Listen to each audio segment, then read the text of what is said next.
বেছি পি দিলি জ্বলা ফুটি যাব কিন্তু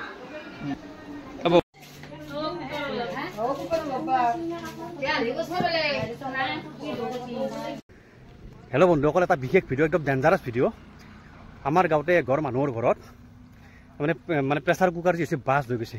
ব্ৰাছ হৈ কিনে মানে গোটেই একদম পুৰা একদম গেছ চেছ চুলে গোটেই ভাঙি গৈছে। আহকচোন ভিডিঅ'টো আমি চাওঁ।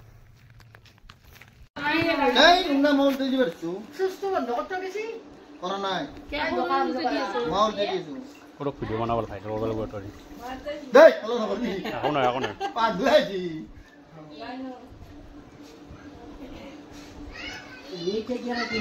দেখিছেনে কি ভয়ংকৰ দুৰ্ঘটনা। আচলতে মানে ঘটনাটো হৈছে কেনেকুৱা, তাৰমানে ৰান্ধি আছিলে প্ৰেছাৰ কুকাৰত। ৰান্ধি থাকোঁতে মানে যোনজন ল'ৰা আছে এজন এওঁৰ মানে ইনজিয়ৰ্ড হৈছে।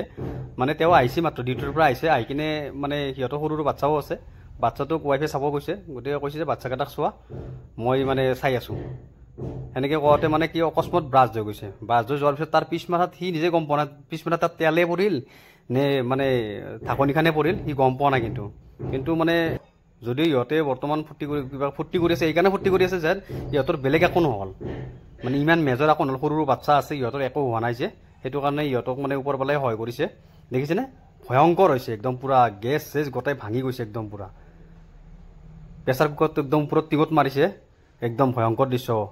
মই আই মাতৃসকলকো কৈছোঁ, যিবিলাক আই মাতৃ বিশেষকৈ মহিলাসকলক কৈছোঁ, এইবিলাক কাম মানে প্ৰেছাৰ কুকাৰ মানে ৰন্ধা বঢ়া কৰোঁতে বহুত সাৱধান। গেছৰ চিলিণ্ডাৰেই হওক বা প্ৰেছাৰ কুকাৰ হওক, গেছত মানে ৰান্ধিলে বহুত সাৱধানতা অৱলম্বন কৰি ৰান্ধিব লাগে।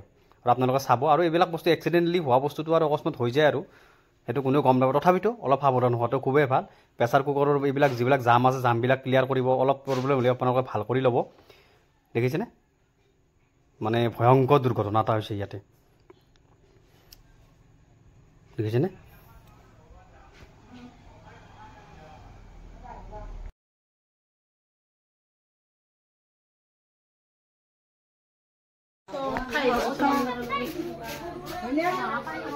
গ্যাস উপরে চিটকে গেছে না, গ্যাস পেলে বেলে গ্যাস ভাঙে পড়ি মাটি পড়ে গেছি পড়ি যা কামনা হবে গেছি বলে দা লাইন না মাটি পড়ে গেছি গ্যাস তো গদি আর প্লেট ঘুরাই গেছি প্লেট ঘুরাই।